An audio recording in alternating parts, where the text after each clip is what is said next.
ইরানের বিরুদ্ধে সাময়িক যুদ্ধবিরতি মানলেও লেবাননে তা মানছে না দখলদার ইসরায়েল। বুধবার মাত্র 10 মিনিটের ব্যবধানে লেবাননের রাজধানী বৈরুত সহ বিভিন্ন এলাকায় 100টি বিমান হামলা চালিয়েছে ইসরায়েলি বাহিনী।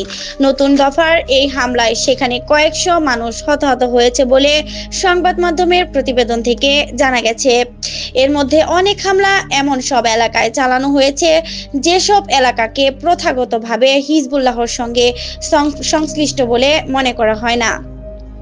লেবাননের স্বাস্থ্যমন্ত্রী রাকান নাসিরউদ্দিন সংবাদ মাধ্যম আল জাজিরাকে বলেছেন, বৈরুত ও অন্যান্য এলাকায় ইসরায়েলি বিমান হামলার ফলে হাসপাতালগুলোতে নিহতদের মরদেহ ও আহতদের ভিড়ে নজিরবিহীন পরিস্থিতি তৈরি করা হয়েছে। লেবানন রেড ক্রস জানিয়েছে, তাদের 100টি অ্যাম্বুলেন্স বর্তমানে হামলার শিকার এলাকাগুলো থেকে আহত ব্যক্তিদের সরিয়ে নেওয়ার কাজ চলছে। ইসরায়েলি হামলায় কয়েকশো মানুষ হতাহত হওয়ার ঘটনা তীব্র প্রতিক্রিয়া জানিয়েছে লেবাননের প্রেসিডেন্ট জোসেফ আউন।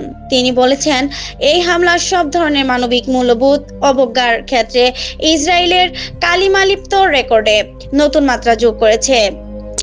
এক বিবৃতিতে আউন বলেন, এই বর্বর আগ্রাসন কোনো অধিকার মানে না এবং কোনো চুক্তি বা অঙ্গীকারের তোয়াক্কা করে না। দেশটি ইসরায়েল বারবার প্রমাণ করেছে আন্তর্জাতিক আইন ও রীতির প্রতি তাদের চরম অবজ্ঞা রয়েছে। যুক্তরাষ্ট্র ও ইরানের 2 সপ্তাহের যুদ্ধবিরতির মধ্যেই বুধবার এসব হামলা চালানো হয়। তেহরান বলে আসছে, লেবানন ফ্রন্টও এই যুদ্ধবিরতির আওতায় রয়েছে, যদিও তা নাকচ করে দিয়েছেন ইসরায়েলের প্রধানমন্ত্রী বেনিয়ামিন নেতানিয়াহু। ইসরায়েলি সেনাপ্রধান লেফটেন্যান্ট জেনারেল ইয়াল জামির বলেছেন, কোনো ধরনের আপোষ ছাড়াই হিজবুল্লাহর উপর হামলা অব্যাহত। নাহিদা, কথা টিভি 71, ঢাকা।